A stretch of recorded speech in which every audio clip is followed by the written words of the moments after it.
Okay, so this video is partly a video response to a certain angry GI. I'm not going to specify his full name, but he posted a video of the top 10 most anticipated videos, well not videos, of computer games of 2011, and some of them, okay, fair enough. Others, not as anticipated. I mean, Michael Jackson, The Experience on the Kinect. Can't say that's that anticipated by anyone. I mean, it's already been out on the Wii and it's a flop, and it's kind of not good. I mean, it's part dance, part singing, and it flips between two. It would make sense if it was like Rock Band, for example, where you pick an instrument and you play it, so you could either dance or sing, or multi-talented, do both, sing and dance. You've got your headphone sets, wear that whilst dancing and singing, not pause and sing. It just doesn't make sense.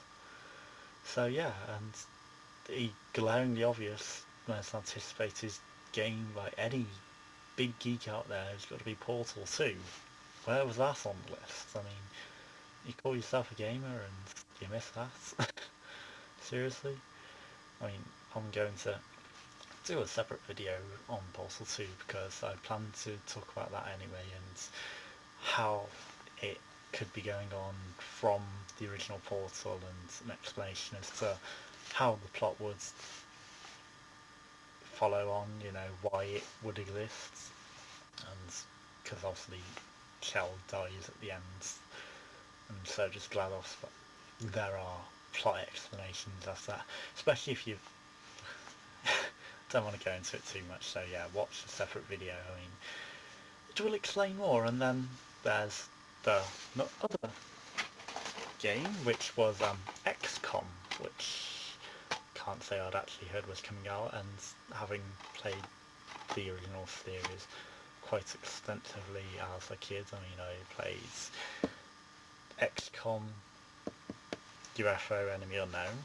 That was on the no, not the Amstrad, obviously, the Amiga, and it was quite hard to play on the Amiga because it really could not handle that at all. So I got reasonably far into it, showing early on it copes alright. Once you get further on and there's more stuff going on, it struggles. I mean, I was on the Amiga 500 plus, maybe you need the A12000, 1200 or something, and it might cope, but it couldn't cope on the 500 plus, even with the additional RAM. Just wouldn't handle it, and I got the bad ending of the world getting taken over by aliens, because obviously if I did any better it kept crashing, so oh well.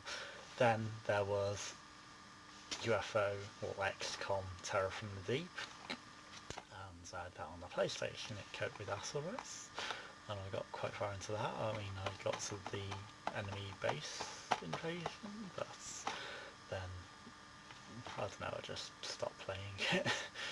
So then I got UFO Aftermath, which loses the XCOM title, which is when XCOM split off into a separate sub-series, and they stopped doing the original strategy-based things and kept trying different things and obviously failing. And UFO Aftermath 2006 is XCOM, pretty much. I mean, I don't know if you can see screenshots, maybe I'll find you a proper video and show you a clip. But yeah, it's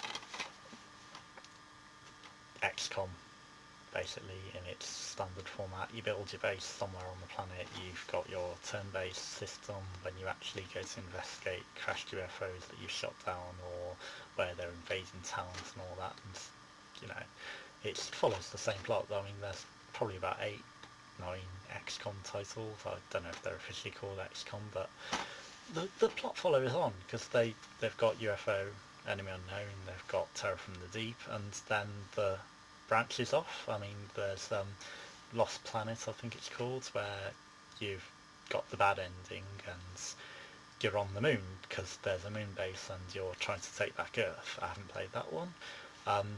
This one I think is based on, it's not going to tell me on the back, but I think it's based on where you won on Earth and then they're re-invading. But yeah, there's quite a few different, and it says it's Synedia Games, or however you pronounce that. They're the new owners of the official old style of XCOM. And back onto the new game. Sorry for the waffle.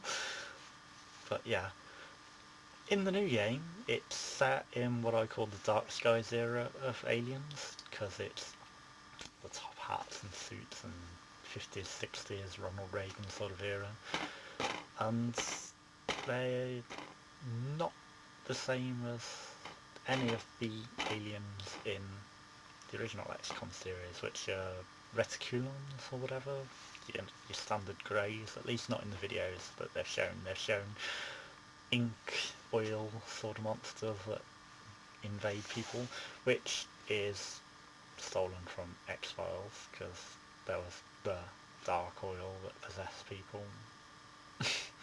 Not that I'm saying they've ripped that off, or the fact that the flying obelisk turns into a Mistron. It's only one, of course, but it shows you a big circle shadow, and I just think it's going to go, this is the voice of the Mistron, and then take someone over. But yeah, it's not XCOM, and they're probably going to alienate a lot of people by calling it XCOM, and I think that'd have been better if they'd just called it something else, because it looks as though it, as long as the plot's alright and the guns aren't crap and the alien AI is good, and you know, it's noticeable differences with things, and I mean, apparently I've heard that it's got, you know, you're not just a fixed character. If your character dies, then you take over as someone else, or you've got squads to actually command, which is sort of following the original thing, but you know, it's supposed to add emotional integrity to the characters, but it's not really XCOM, and if they'd have called it something else, it probably would have had more success, but it's pre-XCOM with different aliens. I mean, you know, maybe, I doubt there's any base building or anything, because it looks like it's set in like suburban America, you know, just some old town. Until it's released, I couldn't tell you, but I think they'd have had more success calling it something else, so that's my opinion of it. And if you feel differently, feel free to contradict me and post a comment below. I mean, I welcome discussion and different opinions, so I look forward to hearing about it, and if the game comes out and you like the game, let me know. I mean, I don't even know when it's going to be released. I mean, I might play it. It looks a half reasonable game, but I don't consider it XCOM. I mean, it don't have any of the traditional strategy elements that XCOM has. It's more of a Resident Evil sort of game with aliens, or it actually looked like it was the Half-Life engine sort of thing, really, so maybe it's using Half-Life techniques, but a more open world. I mean, I'd like to see how open the world is as well, because XCOM, it's, you know, you've got the whole planet to explore, so if you've got a quite free roaming environment and, you know, not set missions, you know, go do this, go do that, it's got to be quite open. I mean, you know, encounter the invading aliens as you come across them, rather than just go search out this mission. And I mean, that's another thing XCOM has, is open-ended plot and different end sequences, so it's got to incorporate that. If it wants to consider itself XCOM, it's got to have, you know, I've not noticed any XCOM elements in the trailer, so it needs significant XCOM, whatever you want to call it, plot lines, game aspects, you know, it needs an XCOM identity, if they want to call it that, because UFO Aftermath has more XCOM identity, because XCOM isn't. It's some new game under the brand to try and sell that they'd have been better off calling it something else. Like, I'm not allowed to talk about a different game, but I mean, it's a similar sort of engine, but in a Dragon era that's looked really good and had lots of good gameplay elements. I mean, if they can incorporate, I mean, this project isn't even named yet, so you know, it's helping decide the name of the game and what things are good, what things are bad, and it looks a really good game. I mean, you know, plenty of exploring, free roaming, leveling up, and lots of cool moves you can do, and like significant differences in your moves and abilities and AI, so it's really good. And if XCOM can incorporate that, then fair enough, it's really good. I mean, different ways to kill enemies is good as well, rather than just shooting them. So that would be a good idea. It's capturing them as well, that's an XCOM thing. You need to be able to capture them and interrogate them. And what else would you consider? Like, there's base building, but in the 50s you might have so much base building, like you have to discover new technologies, but that's fairly standard in games. You know, you're going to discover new technologies and new weapons, but it's got to be more research based rather than finding them for XCOM. Because in the old XCOMs you couldn't pick up the enemy weapon and use it straight off, could you? You had to get your research and development team to actually let you know how to use it safely or whatever, and make an Earth version before you could use this. And I've got a feeling that being a first person shooter, that isn't going to happen in this game. It's just going to be, you can pick up this weapon and use it straight away, and it will be in your inventory. That would be disappointing for an XCOM standards.